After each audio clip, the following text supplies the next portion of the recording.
Hello dear students, आज इस video में हम लोग डिस्कस करेंगे क्लास 10th फिजिक्स का चैप्टर नंबर 2 प्रकाश का परावर्तन गोलीय पृष्ठों पर। वीडियो को आगे बढ़ाते हुए आज इस टॉपिक में हम लोग डिस्कस करने वाले हैं अवतल दर्पण का उपयोग। इससे पिछले वीडियो में हमने आपसे डिस्कस किया था अवतल दर्पण द्वारा प्रतिबिंब के बनने के बारे में, जिसमें हमने आपसे 6 केसों के बारे में, जो 6 स्थितियां थीं उनके बारे में डिस्कस किया था। तो आज इस वीडियो में हम लोग अवतल दर्पण का उपयोग पढ़ेंगे। उसके बाद उत्तल दर्पण द्वारा बनने वाले प्रतिबिंब के बारे में बातचीत करेंगे। लगे हाथ उत्तल दर्पण का उपयोग भी देखेंगे। तो आइए स्टार्ट करते हैं। तो जैसा कि अवतल दर्पण का उपयोग में हमने पहला पॉइंट्स यहाँ पे राइट डाउन किया है, और बेसिक आपको भी पता होगा कि अवतल दर्पण का दैनिक जीवन में उपयोग कहाँ पे है। तो फर्स्ट ऑफ ऑल इसका जो यूज़ होता है सेविंग करने में, यानी दाढ़ी बनाने में अवतल दर्पण का इस्तेमाल किया जाता है। अब आप कहेंगे कि क्यों बियर्ड यानी दाढ़ी बनाने में अवतल दर्पण का इस्तेमाल क्यों किया जाता है, दाढ़ी तो समतल दर्पण से भी बन जाती है। तो उसके पीछे का रीज़न ये होता है कि यदि हम प्लेन मिरर का इस्तेमाल करेंगे बियर्ड बनाने में यानी दाढ़ी बनाने में, तो ये जो समतल दर्पण होगा आपका, ये चेहरे के जो बाल वगैरह होंगे उसे जितना बड़ा रहेगा उतना बड़ा ही अंदर भी शो कराएगा। यानी यदि बाल काफ़ी छोटे हैं तो उसे वो छोटा ही करके दिखाएगा, उतना बड़ा नहीं देगा। जबकि जो अवतल दर्पण होता है उसका काम होता है उसे बिग करना यानी बड़ा करना। ठीक है, तो अवतल दर्पण जो होगा वो छोटे छोटे बालों को भी बड़ा करके दिखाएगा।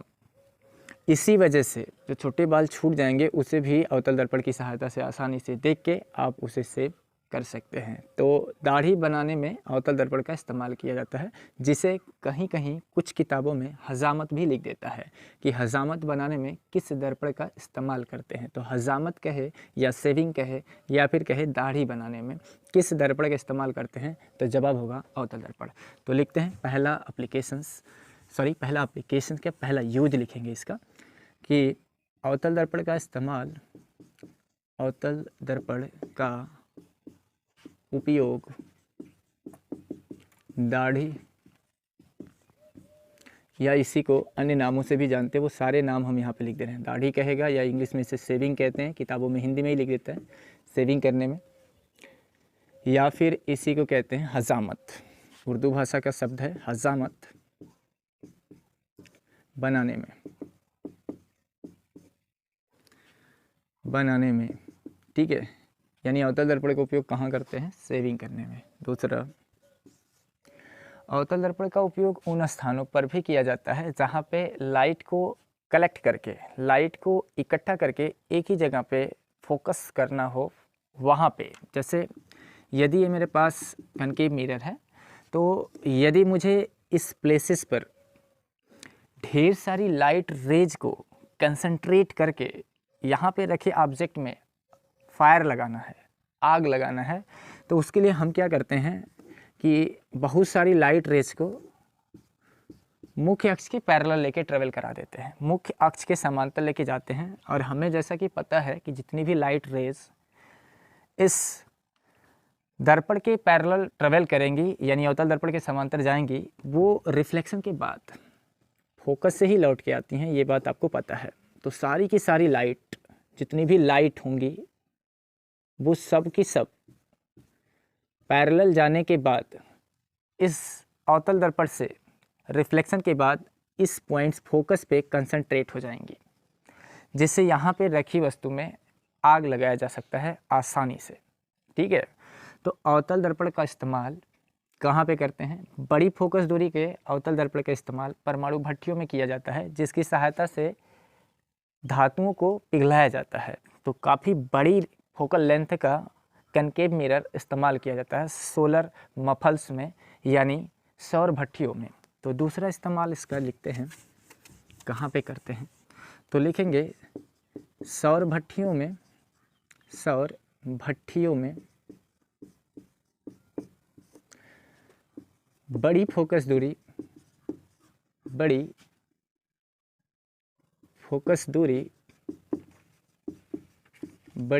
दूरी का उपयोग धातुओं को पिघलाने में किया जाता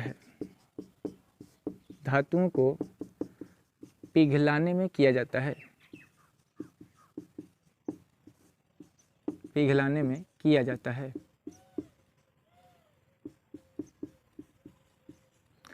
एंड थर्ड बात करें तो आपने देखा होगा कि यदि आप कभी बीमार पड़ जाते हैं या फिर आपके कान में या फिर आँख में या फिर नाक में कोई प्रॉब्लम आता है तो आप डॉक्टर के पास जाते हैं, तो डॉक्टर के पास एक छोटा सा कम फोकस दूरी का एक कनकेव मिरर होता है, एक अवतल दर्पण होता है उसके पास।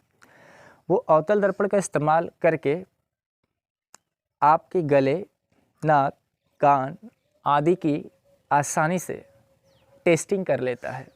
तो इसका अगला इस्तेमाल करते हैं डॉक्टरों द्वारा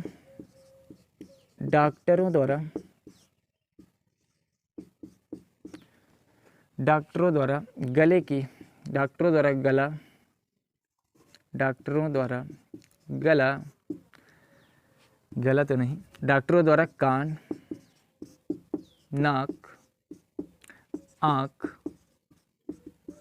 आदि की जांच करने में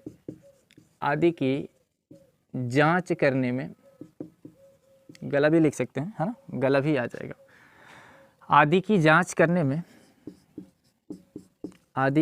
करने में कम फोकस दूरी के अवतल दर्पण का इस्तेमाल किया जाता है, या छोटी फोकस दूरी भी लिख सकते हैं। कम फोकस दूरी के अवतल दर्पण का इस्तेमाल करते हैं, अवतल दर्पण का उपयोग करते हैं। एंड द फोर्थ बात करें, चौथा अवतल दर्पण का इस्तेमाल हमारे दैनिक जीवन में कहाँ है, तो वैसे तो बहुत सारे इसके यूजेस हैं, बट क्लास 10th के बेस पर जितना हमें ज़रूरत है हम उतने ही यूजेस के बारे में यहाँ जिक्र करेंगे। उत्तल दर्पण द्वारा प्रतिबिंब का बनना, उत्तल दर्पण द्वारा प्रतिबिंब का बनना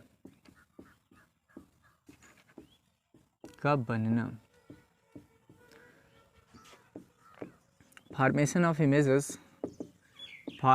इमेजेस बाय कन्वेक्स मिरर। तो अवतल दर्पण में हमारे पास जो स्थितियां होती हैं इमेज बनाने की, वो केवल और केवल दो ही स्थितियां होती हैं जिनके आधार पे हम आसानी से इमेज का फॉर्मेशन कर पाते हैं। तो केस नंबर फर्स्ट इसमें हम लोग लिखेंगे कि जब वस्तु अनंत पर हो,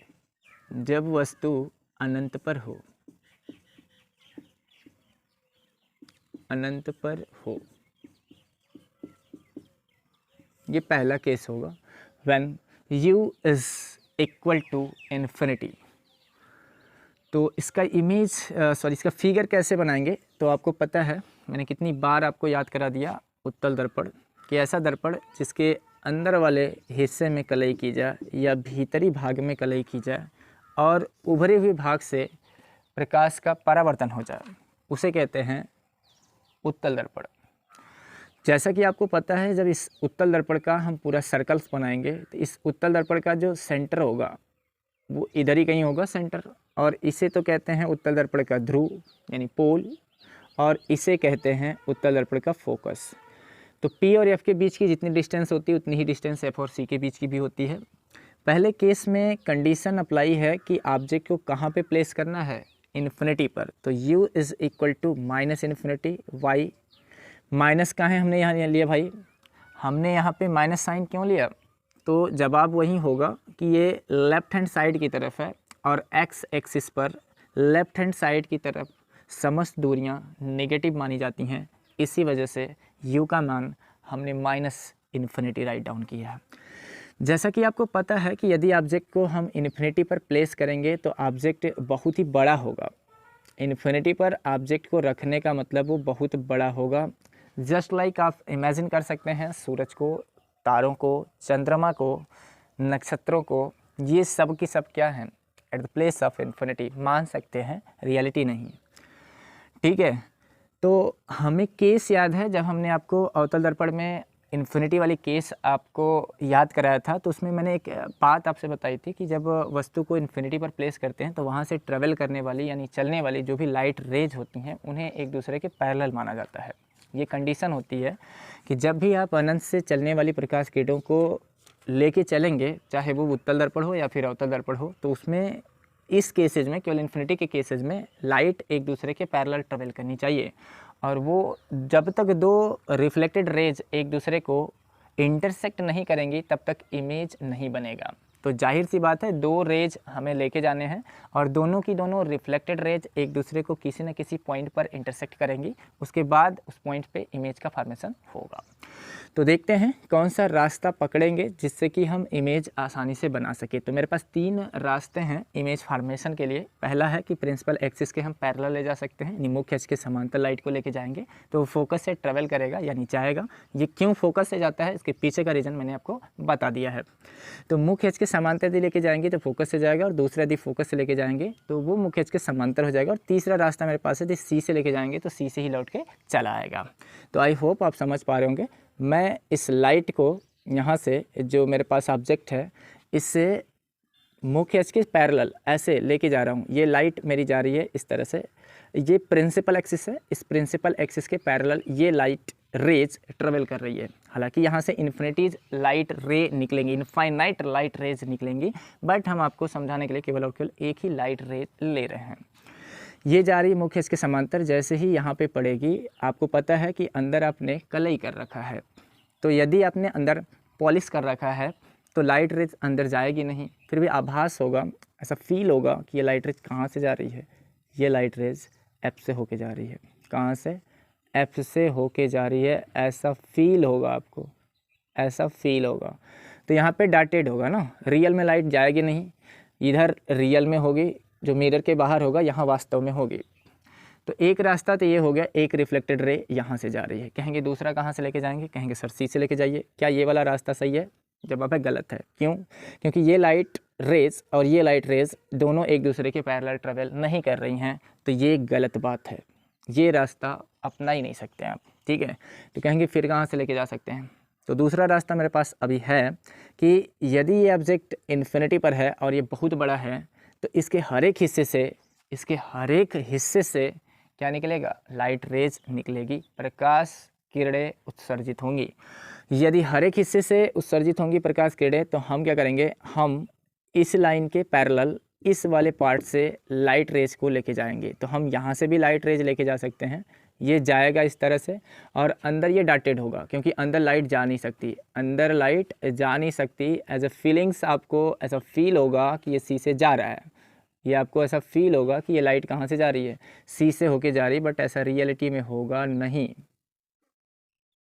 अब ये रिफ्लेक्टेड रेज ये सी से जाएगी तो आपको भी पता है कि सी से ही लौट के चली आएगी। और जब ये दोनों रिफ्लेक्टेड रेज एक दूसरे से मीट करेंगी तो कहाँ मिलेंगी? एफ पर। कहाँ मिलेंगी? एफ पर। ये भी रिफ्लेक्टेड रेज है, ये भी रिफ्लेक्टेड रेज होगी, दोनों एक दूसरे को कहाँ पे काटेंगी? एफ पर। तो जवाब होगा कि जो इमेज बनेगा ऑब्जेक्ट को इन्फिनिटी पर प्लेस करने पर वो एफ पर बनेगा। तो इसमें भी 3 चीज़ें आपसे वो बार बार पूछेगा, स्थिति, प्रकृति और आकार। ठीक है, न्यूमेरिकल जब आप सॉल्व करेंगे तो वो 3 चीज़ें आपसे बार बार पूछेगा, स्थिति बताइए, प्रकृति बताइए, आकार बताइए। तो स्थिति, प्रकृति और आकार की बात कर लेते हैं। कब, कहाँ और कैसा बनेगा, वो तीनों चीज़ों के बारे में बात करते हैं।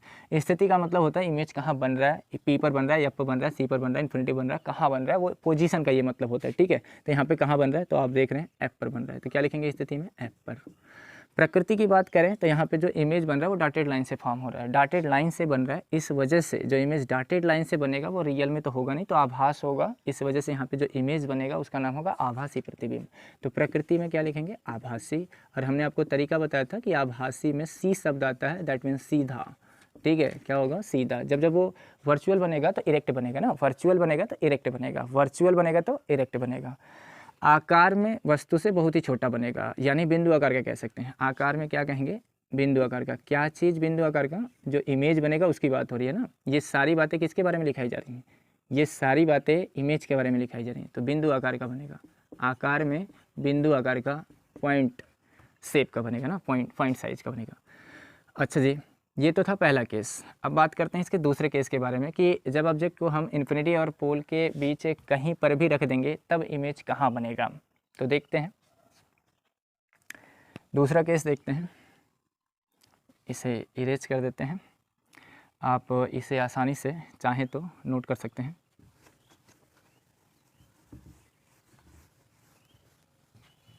दूसरा केस इसमें लिखिएगा कि जब वस्तु को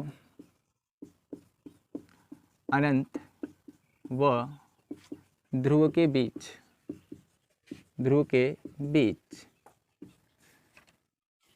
रखा जाए, ठीक है। इनके बीच कहीं पर भी आप रख सकते हैं, पोल और इन्फिनिटी के बीच में ऑब्जेक्ट को कहीं पर भी प्लेस कर सकते हैं, तो इमेज कहाँ बनेगा वही देखते हैं। तो बनाते हैं एक कन्वेक्स मिरर। ये कन्वेक्स मिरर है, ये इसका पोल है और ये इसका फोकस और ये इसका सेंटर, ठीक है जी। अब कह रहा है कि ऑब्जेक्ट को इन्फिनिटी और पोल के बीच में कहीं पर भी आप प्लेस कर सकते हैं, तो इमेज कहाँ बनेगा उसके बारे में बात करते हैं। तो हमने इस बार ऑब्जेक्ट को यहाँ पर रख दिया है। ये मेरा ऑब्जेक्ट है, that is O dash. O means object होता है। तो अब इन्फिनिटी पर तो ऑब्जेक्ट प्लेस नहीं है कि यहाँ से चलने वाली लाइट को हम पैरेलल लेके ट्रेवल कराएं। और दूसरी बात कि यदि ये ऑब्जेक्ट इन्फिनिटी पर प्लेस नहीं है तो इसके हर एक हिस्से से भी लाइट रेज नहीं पास आउट होने वाली है, ठीक है जी। तो इसको यहाँ पे आप एज्यूम कर सकते हैं as a candle, as a मोमबत्ती मान सकते हैं कि दिस इज़ ए कैंडल, और इस कैंडल के जो ऊपरी वाला हिस्सा है वहाँ से लाइट इमिट हो रही है, उत्सर्जित हो रही है। तो हम क्या करते हैं, प्रिंसिपल एक्सिस के पैरेलल एक लाइट लेके जा रहे हैं। प्रिंसिपल एक्सिस यानी जो मेरा पीसी है उसके समांतर एक लाइट लेके जा रहे हैं। तो आपको पता है यदि प्रकाश किरण मुख्य अक्ष के समांतर जाएगी तो मिरर से रिफ्लेक्शन के बाद, दर्पण से परावर्तन के बाद वो फोकस से होके जाती है। तो ये रियल में तो जाएगी नहीं अंदर, एज अ फील होगा आपको कि अंदर से जा रही है, बट यहाँ ये रिफ्लेक्ट होके चली जाएगी। मेरे पास अभी एक ही रिफ्लेक्टेड रेज मिली है और मुझे इमेज फॉर्मेशन के लिए मिनिमम 2 रिफ्लेक्टेड रेज चाहिए, कम से कम 2 परावर्तित किरणें चाहिए, तभी इमेज का फॉर्मेशन हो सकता है, अन्यथा नहीं। तो मेरे पास दूसरा रास्ता है कि मैं लाइट को सी से लेके जा सकता हूँ। यहाँ पे लाइट रियल में तो अंदर ट्रेवल नहीं करेगी, एज अ फील होगा कि लाइट अंदर जा रही है, तो ये जाएगी और सी से लौट के आएगी भी। जब दोनों की दोनों रिफ्लेक्टेड रेज एक दूसरे को जिस पॉइंट पे इंटरसेक्ट करेंगी वहाँ पे इस ऑब्जेक्ट का इमेज फॉर्म होगा। तो यहाँ पे इमेज बन चुका है, आई डैश इमेज बन गया है, और कहाँ पे, पी और एफ के बीच में। तो तीनों बात वो फिर से आपसे पूछेगा, स्थिति, प्रकृति और आकार। वो आपसे फिर पूछेगा क्वेश्चंस में कि स्थिति क्या होगी, आकार, प्रकृति क्या होगी और आकार क्या होगा। स्थिति, प्रकृति और आकार। स्थिति, प्रकृति और आकार। स्थिति का मतलब जो इमेज बन रहा है वो कहाँ बन रहा है, तो जब अब है पी और एफ के बीच बन रहा है तो लिखेंगे पी व एफ के बीच। दूसरी बात प्रकृति, तो डॉटेड लाइन से इमेज फॉर्म हो रहा है तो इसका मतलब प्रकृति होगी कैसी, आभासी।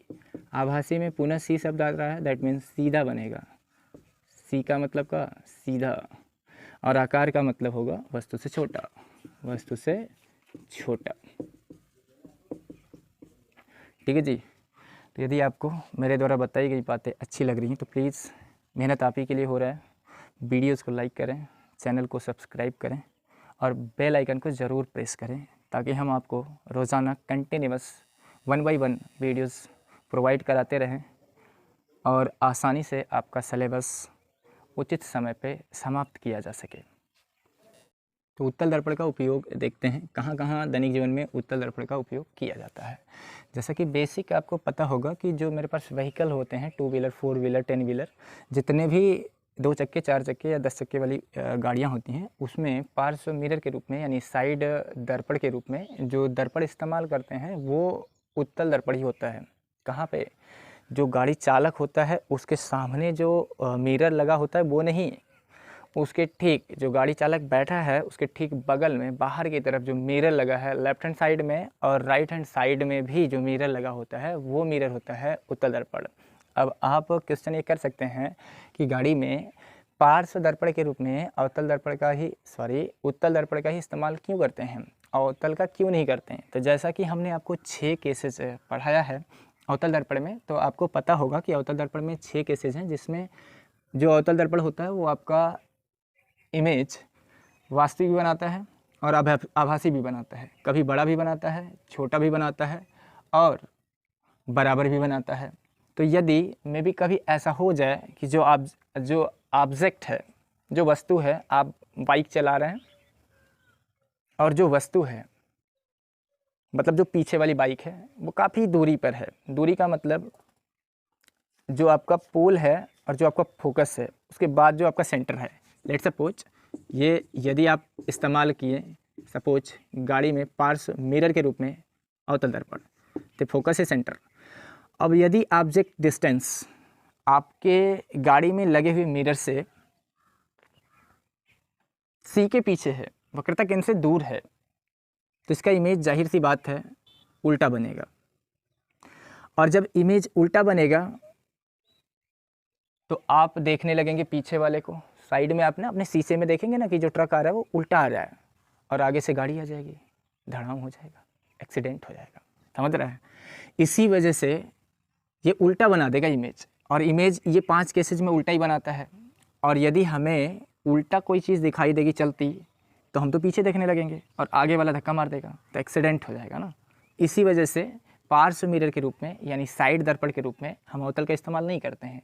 2 व्हीलर हो या 10 व्हीलर हो या जितना भी व्हीलर्स हो, है ना, उत्तल का इस्तेमाल ही करते हैं। क्यों? क्योंकि अभी मैंने आपको 2 केसेस बताया कि उत्तल दर्पण जो होता है वो सदैव आभासी बनाता है और सीधा बनाता है, और वस्तु से हमेशा छोटा सा बनाता है। इमेज जो भी बनेगा वो हमेशा छोटा सा बनेगा वस्तु से। इसी वजह से किसका इस्तेमाल करते हैं? उत्तल का। समझ रहे? तो लिखते हैं पहला इस्तेमाल यानी उपयोग उत्तल दर्पण में। फर्स्ट यूज, गाड़ियों में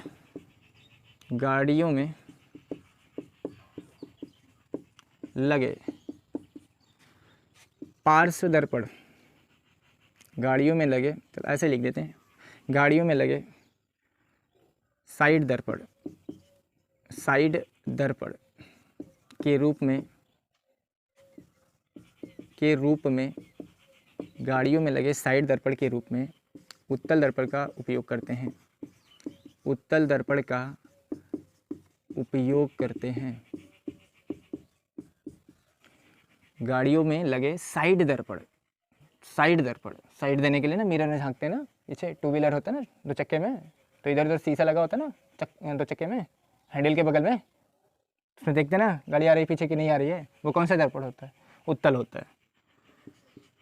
दूसरा, गलियों में और बाज़ारों में जो बड़े बड़े पोल होते हैं, उन पोल के ऊपर एक लैंप लगाया जाता है, एक मिरर लगाया जाता है जो उत्तल दर्पण होता है। अब आपका क्वेश्चन पुनः उत्पन्न हो सकता है कि गलियों में या बाज़ारों में हम अवतल दर्पण का इस्तेमाल क्यों नहीं कर सकते? तो अवतल दर्पण लाइट को एक ही जगह पर इकट्ठा करता है, इमर्ज करता है, और ये क्या करता है? उत्तल क्या करता है? ये फैलाता है। ये क्या करता है? किरणों को फैलाता है। तो यदि किसी एक ही दुकानदार के सामने ये पोल है और इस पोल पे लगे हुए लैंप, ये लैंप है, और ये लैंप का प्रकाश केवल एक ही दुकानदार के सामने केवल प्रकाश करेगा, तो ये तो बेकार होगा, क्योंकि ये तो सबके लिए लगा है ना। तो ये एक ही को प्रकाश देगा तो ये बात गलत है। ये ज़्यादा से ज़्यादा एरिया कवर करेगा, ज़्यादा से ज़्यादा एरिया में प्रकाश फैलाएगा, तो बढ़िया होगा। तो अवतल लगाएंगे तो एक ही जगह पे इकट्ठा प्रकाश देगा वो, और जबकि उत्तल लगाएंगे तो ये ज़्यादा एरिया कवर करेगा, क्योंकि ये लाइट को क्या करता है? रिफ्लेक्ट करता है। लाइट को क्या करता है? रिफ्लेक्ट, फैलाता है, अपसरित करता है ना। इसी वजह से गलियों में या फिर दुकानों में नहीं, बाज़ारों में जो पोल होते हैं, खंभे होते हैं, उन पे जो मिरर इस्तेमाल किया जाता है, वो मिरर आपका उत्तल दर्पण होता है। तो लिखिए दूसरा इसका उपयोग, गलियों एवं बाज़ारों